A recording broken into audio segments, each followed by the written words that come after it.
तो hello guys, कैसे हैं आप लोग? आया बहुत अच्छे होंगे। तो आज हम पढ़ने वाले हैं केसीएल से और केवीएल के एक दो क्वेश्चन लगाएंगे, एक न्यूमेरिकल करेंगे। जो आपके स्क्रीन पे आपको दिख रहा है, ये क्वेश्चन एक बार परीक्षा में आया है और 2-3 बार भी आया है ये क्वेश्चन। तो इस मेथड के क्वेश्चन आते हैं बेसिकली। तो आपको मैं बिल्कुल बेसिक तरीके से बताने वाला हूँ और आप देखिएगा। और वीडियो आपको अच्छी लगे और अगर क्वेश्चन आपको समझ में आते हैं कमेंट सेक्शन जरूर बताइएगा। तो बिना टाइम वेस्ट किए हम स्टार्ट करते हैं। देखिए, सबसे पहले क्वेश्चन क्या है कि find the current in 5 RAM resistance using node analysis. ठीक है, तो इसमें हमको सबसे पहले हमको दे दिया है कि नोड मेथड से कीजिए। नोड मेथड वाला क्वेश्चन होता है, सबसे पहले होता है केसीएल में। केसीएल का पूरा फुल फॉर्म होता है Kirchhoff voltage Kirchhoff current law. ठीक है, तो देखिए स्टार्ट करते हैं हम लोग। कि मैंने पहले लिख लिया है कि अज्यूम नोड वोल्टेज। सबसे पहली स्टेप आपको इसमें देखना है इसमें कितने नोड हैं। देखो, सबसे पहले हमारा नोड मेथड से है, तो हमको सबसे पहले फाइंड यही करना है कि कितने नोड दिए हैं। मैंने पिछली वीडियो में 2 सर्किट वाला करवाया था, इसमें 3 सर्किट है। ठीक है, तो इसमें आपको दिख रहा है एक नोड ये है, एक नोड ये है। हमारे पास इसमें 2 नोड हमको दिख रहे हैं। ठीक है, तो देखिए इसको मैं 2 नोड है, सबसे पहले नोड मेथड है तो 2 नोड फाइंड कर लिए। एक नोड ये है और एक नोड हमारे पास ये है। देखिए ये नोड है, इसको मैंने मान लिया V1 और सेकंड नोड हमको मान लिया इसको V2। इसमें आपको कोई प्रॉब्लम है? देखिए, अब हमने सबसे पहला स्टेप लगा कि assume node voltage at each other each node. हमने सबसे पहले नोड को फाइंड कर लिया है। अब देखो हम स्टार्ट करते हैं। अब देखो, नोड फाइंड करने के बाद में इसमें हम कौन सी मेथड लगा रहे हैं वो भी हम एक बार लिख लेते हैं। बाय हम लगा रहे हैं किरचॉफ करंट लॉ। इस मेथड से हम इसमें करने वाले हैं। तो देखो, अगर इसमें करंट प्रवाह होगा तो किस प्रकार होगा वो देखिए। मान लीजिए इधर से करंट गया I1, राइट। तो यहाँ पे नोड है तो यहाँ से करंट क्या हो डिस्ट्रीब्यूट होगा। तो मान लेते हैं इधर जो करंट गया हमारा वो I3 गया और इधर मैंने मान लिया करंट I2 गया। इसमें कोई प्रॉब्लम है? यहाँ से कोई एक करंट गया, वो जाके जाके करंट डिस्ट्रीब्यूट हो गया I3 और I2 में। ठीक है, अब और आगे ये करंट गया भाई सेकंड नोड पे पहुंचा, तो यहाँ से भी बटेगा ये करंट। जो हो गया मेरा आई और ये इसको मान लेते हैं मैं I4 इसको बोल दिया और इसको मैंने I5 बोल दिया। ठीक है, ये I3 करंट भी 2 पार्ट में डिवाइड हो गया, I4 और I5 में। ठीक है, तो देखो सबसे पहले हम इस सर्किट की बात करते हैं, देन उसके बाद उस सर्किट की बात करेंगे। ठीक है, तो देखिए ये हमारे पास था I1 is equal to I2 plus I3। ये बात सही हम फर्स्ट सर्किट के लिए कर रहे हैं। तो देखिए I1 इजकल टू आई जी। देखिए किरचॉफ करंट लॉ का मतलब ही ये होता है कि करंट सारे होते हैं उन सबका सम अगर कर दिया जाए तो उसका जो सम है क्या आ जाएगा, 0 आ जाएगा। या जो हमारे पास जो आने वाला करंट और जाने वाला करंट, मतलब ये आने वाला करंट और जो डिस्ट्रीब्यूट होने वाला करंट जो है वो दोनों बराबर होते हैं, राइट। तो देखिए I1 is equal to I2 plus I3। अगर हम इस बार स्टेप बाय स्टेप करेंगे तो हमको पूरी चांस है, चांस का गारंटी है कि आपको फुल मार्क्स मिलेगा। तो देखिए I1 is equal to I2 plus I3। तो देखो सबसे पहले हम इसको किस प्रकार करेंगे। देखो ये एट हमने नोड की बात की, एट नोड। ठीक है, फर्स्ट नोड की बात कर रहे हैं हम लोग।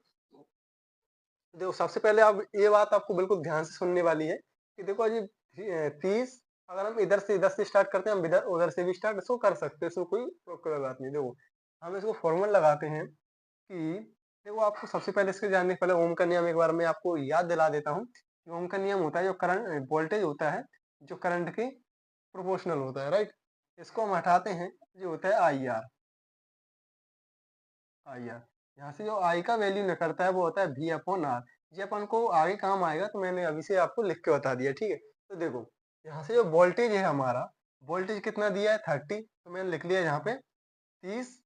ठीक है, माइनस कितना दिया है V1, तो मैं यहाँ पे V1 ले लेता हूँ। ठीक है, देखो हमने V2 क्यों नहीं लिया, क्योंकि इधर से स्टार्ट करना, हम इधर से स्टार्ट करते तो हम V2 ले लेते, राइट। आप देखो वोल्टेज ले लिया मैंने 30 minus V1 upon resistance. Resistance कितना दिया है इसको 2, तो मैं यहाँ पे 2 का भाग दे दूंगा इसमें। ठीक है, इजिकल। अब देखो ये कंफ्यूजन आपको ये आ सकता है कि सर आपने ये प्लस का क्यों लिया। तो देखो भाई मैं आपको बता देना चाहता हूँ कि यहाँ पे इधर जाने पर हमको ये प्लस वाला साइन आ रहा था, इसलिए मैंने प्लस का साइन लिया है। ठीक है, अगर यहाँ पे माइनस साइन हमको क्वेश्चन में दिया होता तो मैं यहाँ पे क्या ले लेता, माइनस ले लेता। क्या यहाँ पे माइनस ले लेता। ठीक है, तो देखो ये मैंने ले लिया 30 माइनस V1 अपॉन 2। 30 माइनस ये नोट का V और इसका अपॉन में रेजिस्टेंस 2। अब देखो यहाँ पे आ जाएगा V1 अपॉन इसका ये 4 रेजिस्टेंस, इसमें कितना है 4, ठीक है, प्लस, अब देखो, ठीक है, इतना आपको क्लियरिटी है। तो देखो आगे स्टेप में क्या होगा कि V1 माइनस V2 होगा, V1 माइनस V2 अपॉन कितना दिया है 5 दिया है, तो मैं यहाँ पे 5 लिख लिया। इसको हम सॉल्व कर लेते हैं। देखो एक बार और मैं इसको समझाना देना चाहता हूँ कि ये 30 माइनस वी कैसे आया, 30 माइनस वी ले ली, V1 ले लिया, अपन रेजिस्टेंस दिया था उसका मैंने डिवाइड दे दिया, is equal to V1 upon V4 दे दिया, प्लस V1 में से V2 घटाया अपॉन रेजिस्टेंस का उसमें भाग दे दिया, राइट। अब देखो इसको मैं सोल्व कर लेता हूँ और एक इसकी एक इक्वेशन हम लोग बना लेते हैं, ठीक है। देखो अगर मैं इन दोनों कैल्शियम लेता हूँ तो 20 आ जाएगा, और 20 के अंदर मल्टीप्लाई कर दूंगा तो कितना हो जाएगा मेरा 20 इंटू 20 60 हो जाएगा। देखो और एक जीरो जो हमारा हो जाएगा कितना, जो हो जाएगा मेरा 600, एलसीएम लेके मल्टीप्लाई कर दी 600 हो गया, राइट। अब देखो अगर मैं पाँच पाँच इसमें करूंगा, चलो एक काम करते हैं, एक बेसिक इसके करते हैं, नहीं तो आप लोग फंस जाओगे कहीं ना कहीं, ठीक है। तो देखो मैं लिख देता हूँ 30 माइनस V1 अपॉन 2, इसका एलसीएम लेता हूँ, जो हो जाएगा हमारा 5 चौके 20, और इसका इंटू इसमें करेंगे तो V1 5 प्लस इसका इसमें करेंगे तो 4 V1 माइनस 4 V2। इतना आपको समझ में आया। अब इसका मल्टीप्लाई इधर करेंगे और इसका मल्टीप्लाई इसमें कर देंगे, देखो प्रेस करेंगे तो, और 20 का मल्टीप्लाई 30 में करेंगे तो ये हो जाएगा हमारे पास 600 माइनस 20 V1 इजिकल टू, इन दोनों को जोड़ देंगे तो 9 हो जाएगा, 9 का इंटू 2 में करें तो ये हो जाएगा हमारा 18 V1 माइनस 4 दूनी 8 V2। देखो सबको एक साइड ले आके आते हैं और देखो क्या बनता है हमारे पास। तो देखो इसको और इसको इधर लेके आएंगे और साउथ इसको इधर पहुंचा दो। देखो मैं चाहता हूँ कि इसको इधर लेकर आऊं, देखो इसको इधर लेकर आएंगे तो जो हो जाएगा 18 और 20 कितना हो जाएगा हमारे पास 38 V1, इसको इधर लेके आते हैं तो प्लस का हो जाएगा 8 V2, ये हमारे पास प्लस का था, इसको उधर पहुंचा दो, ये हो जाएगा 600। देखो ये प्लस का था, इसको हम माइनस कर देंगे, और ये माइनस का था, इसको हम प्लस कर देंगे, ठीक है। तो क्या किया है, इसको हमने इसको उधर पहुंचा दिया और वहां की वैल्यू को इधर लेकर आ गया। देखो ये उधर जाएगा तो माइनस का हो जाएगा, तो माइनस माइनस हमने प्लस कर दिया, ठीक है, एलसीएम लेकर काट दिया। तो हमारी फर्स्ट इक्वेशन बनी ये है, ठीक है। आप इसको अच्छे से देख लीजिए, आगे की स्टेप हम करते हैं। तो देखिए इसमें कुछ नहीं किया, बिल्कुल कैलकुलेशन है, और आगे के हम स्टेप्स को कंटिन्यू करते हैं। अभी हमने अभी तक फर्स्ट और सेकंड सर्किट किया था, हम इसके आगे वाला सर्किट करेंगे। देखो कैसे स्टार्ट करेंगे, जैसे हमने इसको स्टार्ट किया था, हमने इसकी बात कर लिया, हम इन दोनों की बात करेंगे। अब यहाँ से V1 माइनस V2 अपॉन कितना दिया 5 दिया, तो मैंने 5 लिख लिया, ठीक है। और हाँ मैं यहाँ पे एक चीज लिखना भूल गया, देखिए वो क्या है कि बाय नोड एनालिसिस में केसीएल से हम इसको कर रहे हैं। तो देखो node by KCL node method से, ठीक है। देखो होगा यहाँ से जो होगा I3 is equal to I4 plus I5। देखो क्या है, मैंने यहाँ से लिया था I1 is equal to I2 plus I3, इसी मैंने यहाँ पे किया। I3 यहाँ से इधर करंट गया तो इसमें बट गया दो भागों में, I4 और I5 में, तो मैंने यहाँ पे वही चीज लिखी है। तो देखो अब इसका स्टार्ट करेंगे, V1 माइनस V2 सॉरी जो V3, देखो सही लिखा था, एक मिनट, देखिए यहाँ पे V1 करंट है माइनस V2 करंट है, सॉरी वोल्टेज है, सॉरी, तो अपन इसका रेजिस्टेंस का भाग दे देंगे 5, तो V1 minus V2 upon 5 is equal to V2 upon कितना दिया है हमको 3 प्लस V2 माइनस 15। अब देखिए रेजिस्टेंस कितना दिया है 2। अब आप कहोगे ये माइनस का 15 क्यों लिया, जैसे भाई यहाँ पे प्लस लिया था ऐसे यहाँ पे ये माइनस साइन इसलिए माइनस ले लिया, ठीक है। अब आपका डाउट बिल्कुल क्लियर हो गया। ऐसे ही प्रकार हम इसको सोल्व कर लेंगे और हमारा आंसर आ जाएगा लगभग। देखो इसका एलसीएम लेकर मल्टीप्लाई करते हैं आराम से, V1 minus V2 upon 5 is equal to 3 दूनी 6, इसका इंटू इसमें करेंगे तो 2 V1 V2 प्लस इसका मल्टीप्लाई इसमें करेंगे तो 3v2 माइनस 5 15 अब इसका मल्टीप्लाई इधर कर देंगे, इसका मल्टीप्लाई इधर कर देंगे, उसको सॉल्व कर लेंगे। तो देखो किस प्रकार करेंगे, तो 6v1 इसका करेंगे तो 6v2 और देखो इसका इंटीग्रेशन करेंगे तो 5 दूनी 10 1 मिनट। देखो हम दोनों को ऐड कर लेते हैं, 2 और 3 कितने हो जाए 5 और 5 का इंटू 5 में करेंगे तो 25v2 माइनस और 45 का इंटू 5 में करेंगे तो कितना हो जाएगा 25 की 5 सिलाई 2 पंचों को 20 और 2 कितना हो गया हमारे पास 22 हो गया।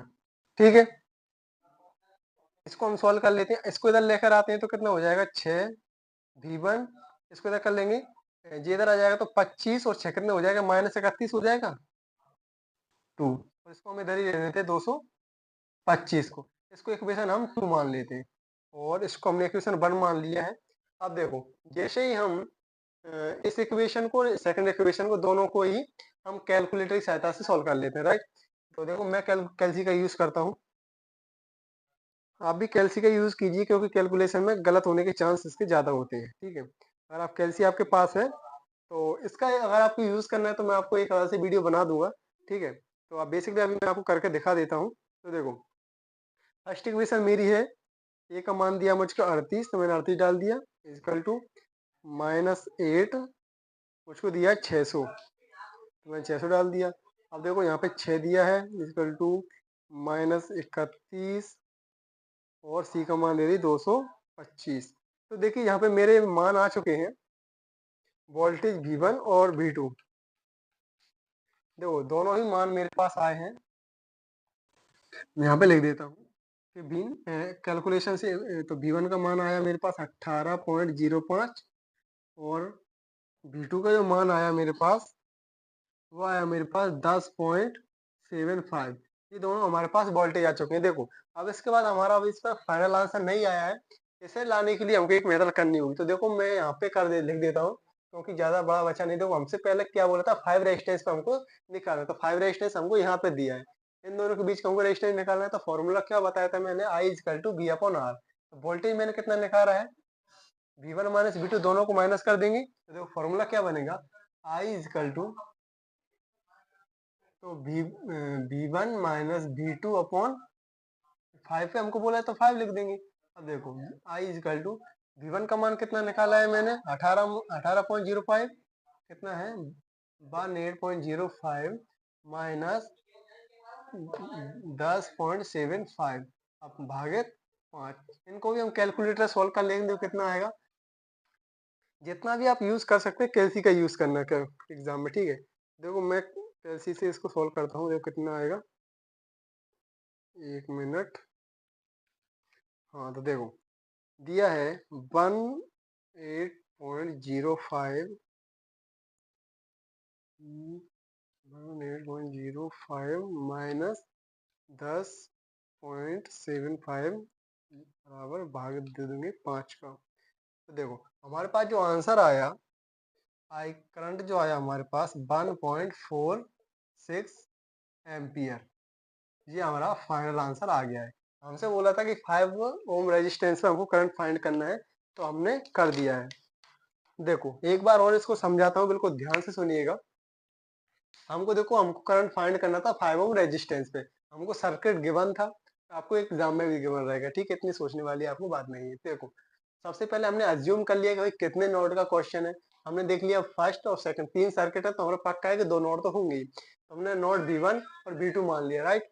अब देखो मैंने इसमें लगाया KCL क्यों लगाया, क्योंकि उसे नोड मेथड बोला था। मैथ्स का होता तो हम KVL वो लगाते, ठीक है मेथड। देखो नोड के लिए I1 equal to I2 plus I3 लगाया। अब हमने वोल्टेज का फॉर्मूला लगाया ये ओम के नियम से, इसमें 30 माइनस V1 ये 30 माइनस V1 30 प्लस का क्यों लिया था, क्योंकि ये प्लस का था। ये बात अब मैं क्यों बार बार बोल रहा हूँ क्योंकि बच्चे ज्यादा कर यहीं पे फंसते हैं और ये आपको बस से ध्यान रखना है, इसमें कुछ ज्यादा है नहीं, आप ध्यान दो ना, ये प्लस का साइन है तो प्लस ले लिया, माइनस ले लेते इसमें फर्क थोड़ी है। यहाँ पे ये माइनस दिया था तो मैंने यहाँ पे क्या बोलते हैं ये माइनस ले लिया, इसमें कौन सी बड़ी बात है। देखो ये फॉर्मूला 30 माइनस V1 अपॉन 2 कैसे है, ये रेजिस्टेंस का भाग दे दिए equal to V1 upon 4 plus V1 minus V2 upon 5 V1 minus V2 upon resistance 5। ठीक है, इसको सॉल्व कर लिया, एक इक्वेशन हमारे पास बन गई। देन उसके बाद सेकंड इन दोनों सर्किट के लिए हमने देखा केसीएल नोड के लिए I3 i4 प्लस i5 लगाया। I3 करंट है, दो पार्ट में डिवाइड हुआ है ना, I4 और I5 में। वही मैंने लगाया, वही नियम यहाँ पे ये इसमें मैं लगाई, वही इसमें लगाएंगे।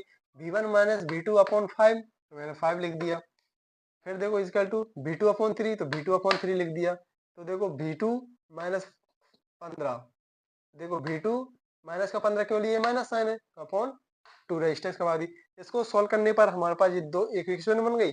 हमने इक्वेशन 1 और इक्वेशन सेकंड को दोनों को कैलकुलेटर की सहायता सॉल्व कर लिया। हमारे पास दो रेजिस्टेंस आ गए 18.05 और V2 का मान आ गया 10.75। तो देखो इन दोनों को हमने आजकल V1 माइनस V2 अपन 5 इनको बोला था ना, 5 ओम रेजिस्टेंस पे यूज करना है। अगर हमसे बोला होता कि 4 पे करो, 3 पे करो, 2 पे करो, तो हम इसको हम कर लेते आराम से। तो देखो हमने दोनों का फॉर्मूला लगाया, V1 में से V2 को घटाया और हमारे पास आंसर आ गया। करंट कितना आ गया, 1.46 एम्पियर। तो देखो इस क्वेश्चन में ज्यादा कुछ था नहीं। अगर आपको समझ में आया तो आप वीडियो को लाइक शेयर सब्सक्राइब कर जरूर करें और अपने दोस्तों को जरूर शेयर करें। तो मिलते हैं अगली वीडियो में, जब तक के लिए थैंक यू।